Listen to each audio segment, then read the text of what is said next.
నమస్తే, welcome to Telugu రాజ్యం. ఈరోజు మనతో పాటు ఉన్నారు ప్రముఖ రాజకీయ విశ్లేషకులు చింతా రాజశేఖర్ గారు. వారితో మాట్లాడదాం. సార్ నమస్తే. సార్, జనసేన అధినేత పవన్ కళ్యాణ్ ఇవాళ ఆయన జూబ్లీహిల్స్లోని ఆయన నివాసం నుండి ప్రెస్ మీట్ పెట్టారు. ఆయనకైతే ముందుగా అయితే అనుమతి ఇవ్వలేదు, సభ పెట్టుకోవడానికి అనుమతి ఇవ్వలేదు. తర్వాత ప్రెస్ మీట్కి కూడా అనుమతి ఇవ్వమన్నారు. ఎట్టకేలకైతే ఆయన పెట్టారు. ప్రొఫెసర్ నాగేశ్వర్ అంశం గురించి కానీ, తర్వాత చెరువు కబ్జాకి సంబంధించిన ఆయన స్థలానికి సంబంధించిన అంశం కానీ, ఇక ఇతర అనేక అంశాల గురించి అయితే ఆయన మాట్లాడారు. ఇక ఆయన మాట్లాడిన మాటలో ప్రధానంగా హైలైట్గా చూడాల్సిన అంశం ఏంటంటే, నేను ఇంకా ఇప్పటి వరకు నేను భరించాను, నన్ను తెలంగాణ వాళ్ళు తిట్టినా కూడా ఇంక నేను భరించే ప్రసక్తే లేదు.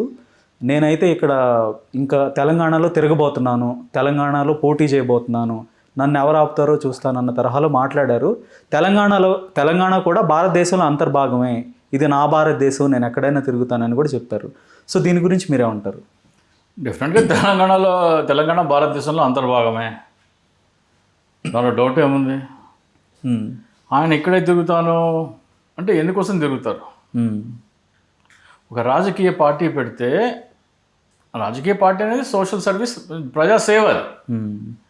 ఆంధ్రప్రదేశ్లోనేమో నాకు ముఖ్యమంత్రి అయ్యే ఉద్దేశం లేదు, ముఖ్యమంత్రి అవ్వడం కోసం పార్టీ పెట్టలేదని ఆంధ్రప్రదేశ్లోనే అన్నాడు. ఆయన ఎక్కువ ప్రధానంగా ఆయన పార్టీకి ఓటు బ్యాంక్ ఉన్నది ఆంధ్రప్రదేశ్లో, అక్కడే నాకు ముఖ్యమంత్రి అయ్యే ఉద్దేశం లేదన్నాడు.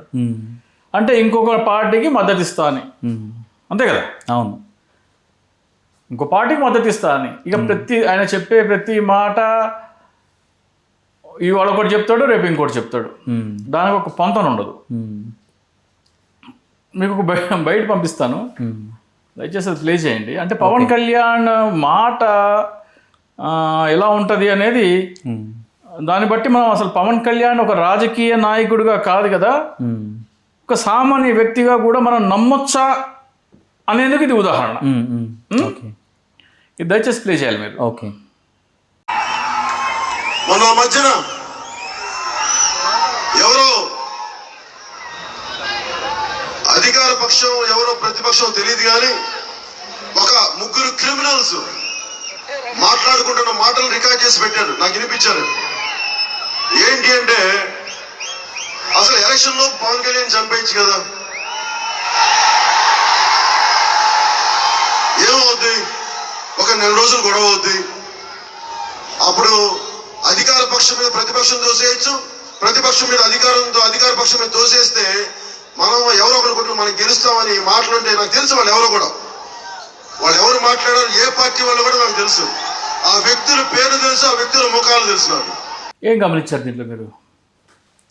ఆయన ఏదో సెన్సేషనల్గా మాట్లాడాలన్న భావనే కనపడింది. కాదు, ఇక్కడ ప్రజలని ఎలా మోసం చేయాలి అనేది ఇక్కడ ఫస్ట్ ఏమంటాడంటే, ఆయన నాకు ఒక రికార్డింగ్ వినిపించారంట. ఆ రికార్డింగ్లో ఏముందంటే, పవన్ కళ్యాణ్ మనం హతమారిస్తే అధికార పక్షం చేసిందని విపక్షం చేసిన అధికార పక్షం తోసేసుకుని ఒక నెల రోజులు గొడవలు వరుతాయి, తర్వాత అంతా కామ్ అయిపోతుంది కదా అని మాట్లాడుకుంటున్నారంట. స్టార్టింగ్ ఏమంటారు, కొందరు మాట్లాడుకుంటున్నారు, వారెవరో నాకు తెలియదు అంటాడు. తర్వాత ఏమంటాడు, వాళ్ళెవరో ఏ పార్టీ వాళ్ళ మొహాలు కూడా నాకు తెలుసు అంటాడు. ఈ తెలియదు అన్నదానికి, వాళ్ళెవరో నాకు తెలియదు అన్నదానికి, వాళ్ళు నాకు తెలుసు, వాళ్ళ మొహాలు తెలుసు, ఏ పార్టీ వాళ్ళకి తెలుసు అన్న గ్యాప్ ఎంత? 30 సెకండ్లు. వాళ్ళెవరో నాకు తెలియదు అన్నదానికి, వాళ్ళెవరో తెలుసు అన్నదానికి గ్యాప్ 30 సెకండ్లే. 30 సెకండ్లు. అవును. ఏం చేస్తున్నాడు దీంట్లో? ఆయన ఉద్దేశం ఏంటి? నా మీద ఏదో హత్యా ప్రయత్నం జరగబోతోంది అని సింపతి గెయిన్ చేయాలి. అంటే నువ్వు ప్రజలను ఎలా మోసం చేస్తావో చెప్తున్నాను నేను. ఇదే పవన్ కళ్యాణ్ సభాముఖంగా ఏమన్నాడు, ఇదంతా గొడవ ఎందుకు వచ్చింది? ప్రొఫెసర్ నాగేశ్వరరావు గురించి. ప్రొఫెసర్ నాగేశ్వర్ ఏమన్నారు, అమిత్ షాతో వీళ్ళు మాట్లాడుతున్నప్పుడు అక్కడ జరిగిన సంభాషణ పవన్ కళ్యాణ్ ఒక కోర్ కమిటీ మీటింగ్లో నాదెండ్ల మనోహర్ గారిని చెప్పమంటే ఆయన చెప్తే, ఆ కోర్ కమిటీలో ఉన్న వ్యక్తి నాకు చెప్పారని ప్రొఫెసర్ నాగేశ్వరరావు గారు చెప్తున్నారు. ఇక్కడ విషయం ఏంటంటే, ఈ అమిత్ షాని తగ్గించారు, అమిత్ షాని అంటే ఇక్కడ అమిత్ షాని ఎవరన్నాడు? అయ్యా నువ్వు ఏం మాట్లాడుతున్నావు, అసలు నీకు బుర్ర ఉందా అసలు? అమిత్ షాని ఎవరన్నారు? అమిత్ షాని నువ్వు అడిగావు జగన్మోహన్ రెడ్డిని జైల్లో వేయించమని.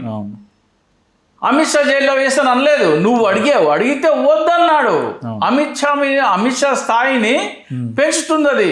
రాజకీయాల్లో కక్ష సాధింపు ఉండకూడదు అన్నట్టు అమిత్ షా అన్నాడు. నువ్వు కక్ష సాధింపు నువ్వు అంటున్నావు. ఇక్కడ అమిత్ షాని ఎవరు అనలేదు. నువ్వు అమిత్ షా అన్నారని బీజేపీ వాళ్ళని రెచ్చగొట్టే ప్రయత్నం చేయబాక. ఈ కపట నాటకాలు చాలు పవన్ కళ్యాణ్, ఈ దొంగ నాటకాలు చాలు. నువ్వేం చేస్తున్నావు? అమిత్ షాని ఎవరు అన్నారు?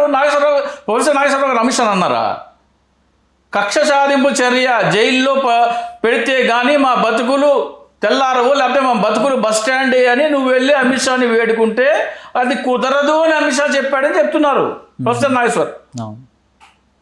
అమిత్ షా అంటారంటే దాన్ని టోటల్గా డైవర్ట్ చేస్తావేంటి ఆ టాపిక్? ఫస్ట్ ఆఫ్ ఆల్ ఆయన తెలంగాణ ఏర్పడితే 1 కాదు 2 కాదు 3 కాదు 11 రోజులు అన్నం తినలేదన్నాడు కాకినాడ సభలో. కాకినాడ అనంతపురము రక్తాలు వచ్చేలా కొట్టి అన్ని బయటికి పంపించి రాష్ట్రాన్ని విడగొడితే నాకు ఏడుపు వచ్చింది. 11 రోజులు, 1 రోజు కాదు 2 రోజులు కాదు 3 రోజులు కాదు 11 రోజులు నేను అన్నం మానేశాను. ఈ రోజున మీకు చెప్తున్నాను. అంటే ఏంటి? తెలంగాణ ఏర్పడటం తనకు ఇష్టం లేదని చెప్తున్నాడు. అటువంటి తెలంగాణకు వచ్చి తెలంగాణ మీద నాకు ప్రేమ అంటావేంటి? ఆంధ్రలో తాడి చెట్టు తెగులు పడితే తెలంగాణ వాళ్ళ దృష్టి తగిలిందంటావు కదా నువ్వు. ఆ రెండింటికి క్షమాపణ చెప్పావా? నువ్వు తెలంగాణలో రాజకీయాలు చేయి, ఆ రెండిటికి నువ్వు క్షమాపణ చెప్పనంత వరకు నీకు ఓట్లు పడవు. నువ్వు పెట్టు, పార్టీ పెట్టు, ఎవరైనా సరే పెట్టవచ్చు, ఇండిపెండెంట్ కూడా పోటీ చేసి, పార్టీ చేయాల్సిన పని లేదు. తెలంగాణ తిరగకూడదని ఎవరన్నా లేదు. నీ ఆస్తులు, నీ ఫామ్ హౌస్లు అన్ని తెలంగాణలో ఉన్నాయి. నువ్వు తిరుగు, వద్దని ఎవరన్నారు? ఈ రోజు వరకు ఎవరన్నా ఆపారా? ఒకరోజు జనవరి 1న కేసీఆర్కి ఇంత పెద్ద బొకే పట్టుకుని వెళ్ళావు కదా, ఎందుకు వెళ్ళావు? కేసీఆర్ని ఎప్పుడన్నా ఏమన్నా అన్నామంటే కేసీఆర్ నీ తోలు తీస్తా, నీ తాట తీస్తా అంటే కేసీఆర్ ఒక సభలో అన్నారు. ఒకడెవడో ఈ మధ్య అంటున్నాడు కేసీఆర్ తోలు తీస్తాడంట. ఎవడాడు అంటే పక్కన పవన్ కళ్యాణ్ చెప్పారు. పవన్ కళ్యాణ్ చిటికేస్తే 1000 తుణుకలైతే బిడ్డ అన్నాడు. కేసీఆర్ అనకపోవడం ఏంటి? కేసీఆర్ అనకపోవడం ఏంటి? అంటే ఎందుకు ఇప్పుడు తెలంగాణ వాదులతో లేదంటే ఈ ఉద్యమకారులతో ఎందుకు ఆయన కొరువుతో తలగొక్కుంటున్నాడా? ఇంత ప్రోలాంగ్ చేయడం అవసరం అంటారా? జిహెచ్ఎంసీ ఎన్నికలు వస్తున్నాయి, ఈయన పార్టీ ఎందుకు పెట్టాడు, వీళ్ళ అన్న పార్టీ ఎందుకు పెట్టాడు నేను చాలాసార్లు చెప్పాను. నేను ఒక ఓటు బ్యాంక్ ఉంది వాళ్ళకి. ఈ వ్యక్తి పూజ మానసిక రోగులు కులపిచ్చిగాళ్ళు ఉన్నారు. ఆ ఓటు బ్యాంక్ని అమ్ముకోవడం కోసం వీళ్ళు పార్టీలు పెట్టారు, దాంట్లో డౌట్ లేదు. ఓకే, ఇప్పుడు జిహెచ్ఎంసీ ఎన్నికలు వస్తున్నాయి. హైదరాబాద్లో సెటిలర్స్ ఉంటారు, ఆయనకి గణనీయమైన ఓటు బ్యాంక్, కాపులు కానీ సినిమా పిచ్చోళ్ళు కానీ ఉంటారు కదా. బాబు జిహెచ్ఎంసీలో ఏ పార్టీకి మద్దతు ఇస్తే ఏమి ఇస్తావు? ఇదే. ఓకే, ఇది వీళ్ళన్న 18 మంది 80 లక్షల మంది ఓట్లు వేస్తే తెలి కాంగ్రెస్లో విలీనం చేశాడు. రాజ్యసభ పదవి, కేంద్ర మంత్రి పదవి, రాజ్యసభ చివరి రోజు వరకు ఉండి ఎక్స్టెన్షన్ అడిగి కర్ణాటక నుంచి దొరకపోతే రాజకీయాల విరక్తి పుట్టి బయటకు వచ్చేసాను అన్నాడు. తమ్ముడు అన్న చేశాడు, ఏదో బాగుందని చూశాడు, ఇదేదో బాగుందిరా బాబు, ఇంత ఓటు బ్యాంక్ ఉంటే తెలంగాణతో తెలుగుదేశంతో మాట్లాడుకుని సీఎం అవడం కోసం పార్టీ పెట్టలేదంటాడు. ఎప్పుడు కాపులందరూ ఓట్లేసిన తర్వాత నేను కాపులు ఓట్లేయమన్నానా అంటాడు. కాపులు అయిపోతే నీ మొహం చూసి ఎవడన్నా ఓట్లేసాడా పవన్ కళ్యాణ్? నువ్వు కాపు కాబట్టే ఓట్లేశారు, లేకపోతే నీకు అంత సినిమా లేదు. నీకు ఉన్న స్టార్డమ్ కూడా, నువ్వు పెద్ద నటుడు కాదు, పెద్ద డాన్సర్ కాదు, డైలాగ్ డెలివరీ రాదు, ఒక్కటి మాత్రం బాగా చేస్తాడు, అది చీర కట్టుకునే వేషాలు వేసే 2 సినిమాలు ఉన్నాయి కదా, అది బాగా చేస్తాడు, అది మాత్రం పండుతుంది సీన్. అది తప్ప నాకు ఏది ఆయన సరిగ్గా యాక్ట్ చేయలేడు. ఓకే, నువ్వు కాపు కాబట్టే కదా పడింది ఓట్లు, కాపు కాకపోతే నీకేందుకు ఓట్లు పడతాయి? ఓకే, అంటే ఈరోజు వచ్చి ఇక్కడికి రావటం, నేను ఎవరికి భయపడను, తర్వాత మీ బెదిరింపులకు నేను లొంగను, ఇట్లాంటి మాటలన్నీ కూడా ఒక ప్రొవోకేటివ్ టోన్లో ఉన్నాయి. ఎవరికి భయపడను ఏంటి అది ఇది అంటే ఇక్కడ ఆయనకు ఓటు బ్యాంక్ లేదండి. మొన్న తెలంగాణలో ప్రెస్ మీట్ పెట్టారు, సరిపోయింది. ఈరోజు ఇంట్లో పెట్టుకున్నాడు. అదే పవన్ కళ్యాణ్ వెళ్ళిపోయిన తర్వాతనో ప్రెస్ మీట్ పెట్టమనండి ఈసారి. సినిమా వేరేగా ఉంటుంది, రగిలిపోతున్నారు. ఓకే. మొన్న సంపత్ నాయక్ ఇంకా కొంతమంది సాగర్ వీళ్ళందరూ పెట్టిన ప్రెస్ మీట్లకే చాలా తెలంగాణ సమాజం, తెలంగాణ ఆ సామాజిక ఉద్యమకారుల నుంచి చాలా తీవ్రంగా విమర్శలు వచ్చినాయి. దాని తర్వాత దానికి తగ్గట్టుగా వాళ్ళు పవన్ కళ్యాణ్ని ఏదో రకంగా ఎక్స్పోజ్ చేసే ప్రయత్నమే చేస్తున్నారు. ఆ చెరువు కబ్జా విషయం కానీ లేదంటే మరో మరో మరో మరో రకంగా ఆయన ఏదో రకంగా ఇబ్బంది పెట్టే ప్రయత్నం చేస్తున్నారు. ఇప్పుడు తెలంగాణ అనలిస్టులు జర్నలిస్టులు పెట్టిన మీటింగ్కి సమాధానంగా వీళ్ళు కొన్ని అంశాలు మాట్లాడారు. దాంట్లో సంపత్ నాయక్, సాగర్ కొద్దిగా ఎక్కువ మాట్లాడారు. అందుకంటే ఎక్కువ అంటే డ్యూరేషన్, అవును, ఎక్కువ డ్యూరేషన్ వాళ్ళే మాట్లాడారు. అవును అవును. సంపత్ నాయక్ ఏమంటాడంటే పవన్ కళ్యాణ్ పెళ్ళిళ్ళ గురించి మీకెందుకు, రాజ్యాంగబద్ధంగా ఇచ్చిన హక్కు అది, రాజ్యాంగబద్ధంగా ఎన్ని పెళ్ళిళ్ళన్నా చేసుకోవచ్చు, తప్పులేదు. నేను అతను చెప్తున్నాను సంపత్ నాయక్, కానీ ఒక పెళ్లి ఫోర్స్లో ఉండగా ఇంకో మహిళని గర్భవతిని చేయకూడదు, అది చట్టరీత్యా నేరం. చట్టరీత్యా నేరం, చట్టాన్ని ఉల్లంఘిస్తే అది నేరం. నేరం. ఆ నేరం పవన్ కళ్యాణ్ ఇన్సల్ట్ చేశాడు. నువ్వు రెడ్ సిగ్నల్ దాటినా సరే నేరం అంటే నేరమే, దానికి పెనాల్టీ ఎంత, శిక్ష ఎంత సెకండరీ, నువ్వు చట్టాన్ని ఉల్లంఘించావు. సో ఆ నేరము నువ్వు చట్ట పరిధిని దాటి వ్యవహరించాలి 2 సార్లు అడిగినప్పుడు నువ్వు ప్రజా జీవితంలో ఉన్నప్పుడు బరాబర్ అడుగుతారు. అది నీ వ్యక్తిగత విషయం కాదు, చట్టాన్ని ఉల్లంఘించేసేసి నా వ్యక్తిగత విషయం అంటే కాదు, చట్టాన్ని ఉల్లంఘన 2 విషయాలు. దాంట్లో ఆ భార్యలకు లేని బాధ మీకేంటి అని అడుగుతావు. ఫస్ట్ భార్య నందిని కోర్టులో కేసేసింది, అవును, బాధ లేకపోవడం ఏంటి, ఆమె కోర్టుకు వెళ్ళింది చట్టపరంగా చర్యలు తీసుకోవడానికి కోర్టుకు వెళ్తే పవన్ కళ్యాణ్ ఏమన్నాడు, ఇది నా వ్యక్తిగత విషయం, నీకు అనవసరమని సమాధానం ఇవ్వలేదు కోర్టుకి. నాకు 2 దశకి ఎటువంటి సంబంధము లేదు, అఖిరానందన్ మాకు పుట్టలేదని ఇచ్చాడు. ఎందుకు ఇచ్చాడు, పుట్టాడు అంటే చట్టరీత్యా నేరం, అది ఆ శిక్షని తప్పించుకోవడం కోసము అఫిడవిట్ ఇచ్చాడు.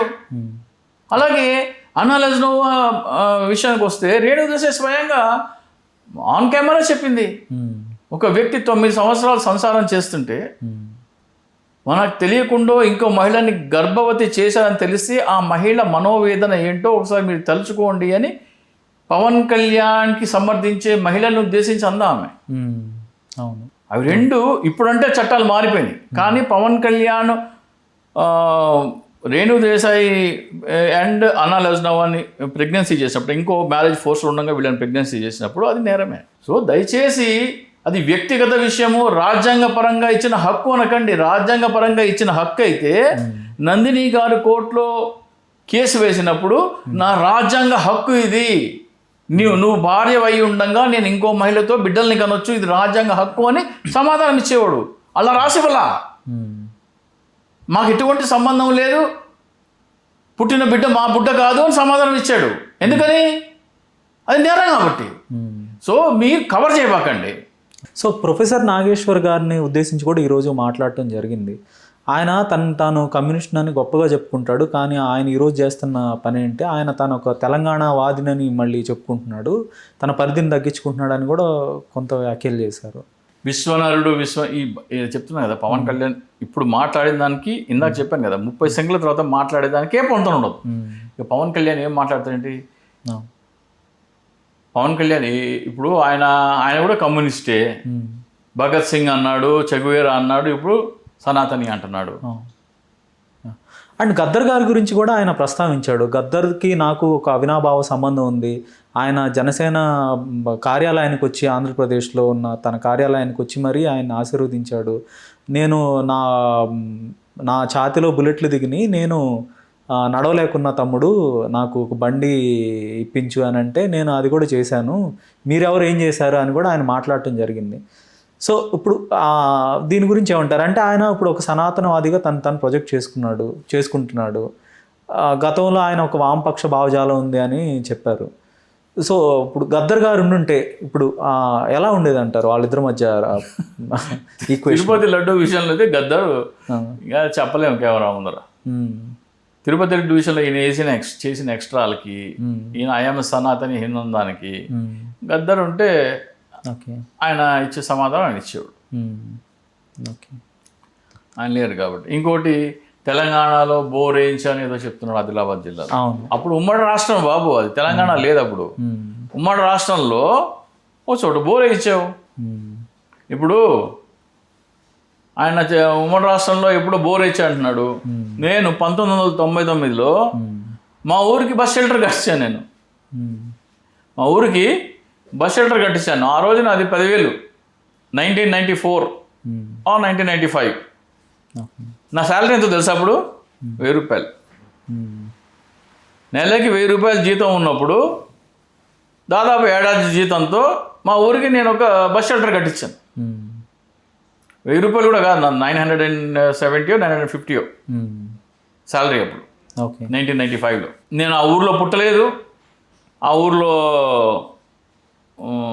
ఈ పెరిగింది లేదు, ఏం లేదు. మా ఊరికి వెళ్తే అక్కడ బస్ షెల్టర్ లేకుండా ఎండలో మా జనాలు నిలబడి ఉంటే అన్ని ఊళ్ళకి బస్ షెల్టర్స్ ఉన్నాయి, మన ఊరికి లేదని అక్కడ రోటరీ క్లబ్ వాళ్ళు ఏదో స్పాన్సర్ చేస్తుంటారు. మనం 10,000 ఇస్తే వాళ్ళు మిగతా చేసి వాళ్ళు బస్ షెల్టర్ నిర్మిస్తారంటే 10,000 డీడీ తీసి పంపించాను.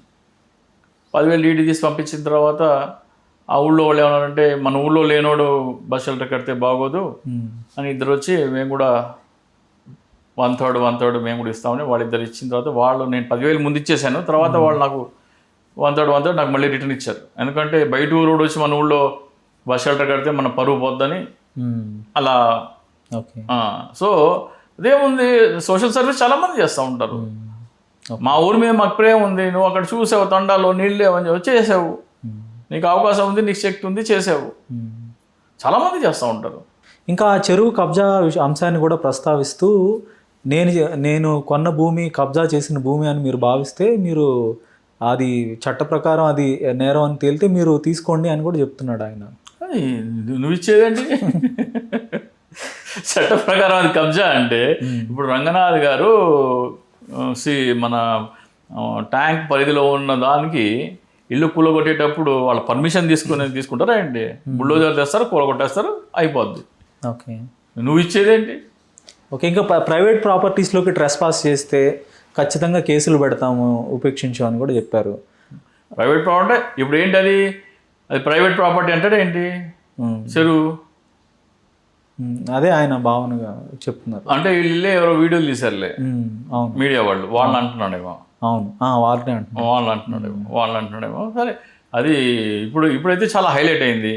సో అది ట్యాంక్ పరిధిలో ఉంటే డెఫినెట్గా అది గవర్నమెంట్ తీసేసుకుంటుంది.